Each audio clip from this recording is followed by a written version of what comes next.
തൃശൂരിൽ ഉമ്മൻചാണ്ടി സ്മൃതിയോടനുബന്ധിച്ച് ഡയാലിസിസിനുള്ള ധനസഹായം നൽകി. സഹായം നൽകിയത് തൃശൂർ ജില്ലാ സഹകരണ ആശുപത്രിയിലെ 50 രോഗികൾക്ക്. സബർമതി ചാരിറ്റബിൾ ട്രസ്റ്റിന്റെ നേതൃത്വത്തിൽ സംഘടിപ്പിച്ച യോഗം ജില്ലാ Congress committee president VK Sreekandan ഉദ്ഘാടനം ചെയ്തു. തൃശൂരിൽ AIYF ഒല്ലൂർ മണ്ഡലം കമ്മിറ്റിയുടെ നേതൃത്വത്തിൽ പ്രതിഷേധ സമരം സംഘടിപ്പിച്ചു. പ്രതിഷേധം ജനങ്ങളെ കൊള്ളയടിക്കുന്ന സ്വകാര്യ ടെലികോം കമ്പനികളുടെ അന്യായ നിരക്ക് വർധനവിനെതിരെ. സമരം AIYF ജില്ലാ സെക്രട്ടറി പ്രസാദ് പറേരി ഉദ്ഘാടനം ചെയ്തു. പാലക്കാട് കൊഴിഞ്ഞാമ്പാറയിൽ കുഴൽപ്പണവുമായി മലപ്പുറം സ്വദേശി പിടിയിൽ. പിടിയിലായത് മലപ്പുറം താനൂർ സ്വദേശി മുഹമ്മദ് ഹാഷിം.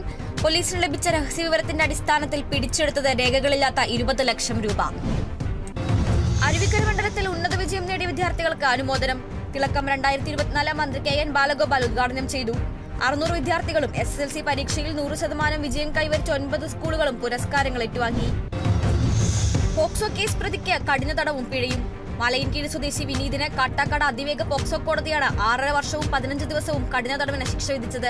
2022 ഇയാൾ ട്യൂഷന് പോകുകയായിരുന്ന പെൺകുട്ടിയെ ഉപദ്രവിച്ചത്. ഇടുക്കി പീരുമേട് പട്ടുമല തേയില ഫാക്ടറിയിൽ തേയില സംസ്കരിക്കുന്ന മെഷീനിൽപ്പെട്ട് തൊഴിലാളിക്ക് ദാരുണാന്ത്യം. മരിച്ചത് പട്ടുമല എസ്റ്റേറ്റ് ലൈറ്റിലെ രാജേഷ്. അപകടം രാവിലെ മെഷീൻ വൃത്തിയാക്കുന്നതിനിടെ.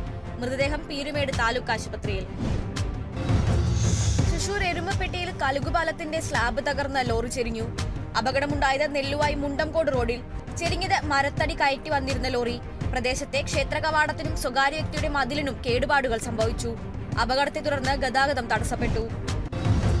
ഇടുക്കി കുമളയിൽ ഹാഷിഷ് ഓയിലുമായി 3 പേർ പിടിയിൽ. പിടിയിലായത് കോതമംഗലം സ്വദേശികളായ അമൽ ജോർജ്, ശശിധരൻ, അമീർ എന്നിവർ. എക്സൈസ് ചെക്ക് പോസ്റ്റിൽ വെച്ച് പിടിയിലായ ഇവരുടെ കയ്യിൽ നിന്നും പിടിച്ചെടുത്തത് 895 ഗ്രാം ഹാഷിഷ് ഓയിൽ. കൊല്ലം അഞ്ചലിൽ രാസലഹരി വേട്ട. 13 ഗ്രാം MDMA-യുമായി 2 പേർ പിടിയിൽ. പിടിയിലായത് കൊല്ലം സ്വദേശികളായ മനോജ്, അലി ഷർബാൻ എന്നിവർ. പ്രതികളെ പിടികൂടിയത് കൊല്ലം റൂറൽ SPക്ക് ലഭിച്ച രഹസ്യവിവരത്തിന്റെ അടിസ്ഥാനത്തിൽ. തൃശൂർ കാഞ്ഞാണിയിൽ നെൽ കർഷകർക്കായി ശാസ്ത്രീയ സമീപനം നെൽകൃഷിയിൽ എന്ന പേരിൽ മേഖലാ സെമിനാർ സംഘടിപ്പിച്ചു. സെമിനാർ സംഘടിപ്പിച്ചത് കേരള കാർഷിക സർവകലാശാലയും കൃഷിവകുപ്പും സംയുക്തമായി. സെമിനാറിൽ 130ഓളം കർഷകർ പങ്കെടുത്തു. തൃശൂർ ചിറ്റാറ്റുകര ഉപയോഗശൂന്യമായ കിണറിൽ റീത്ത് വെച്ച് പ്രതിഷേധം സംഘടിപ്പിച്ചത് എടവള്ളി യൂത്ത് കോൺഗ്രസ് നിയോജക മണ്ഡലം കമ്മിറ്റി.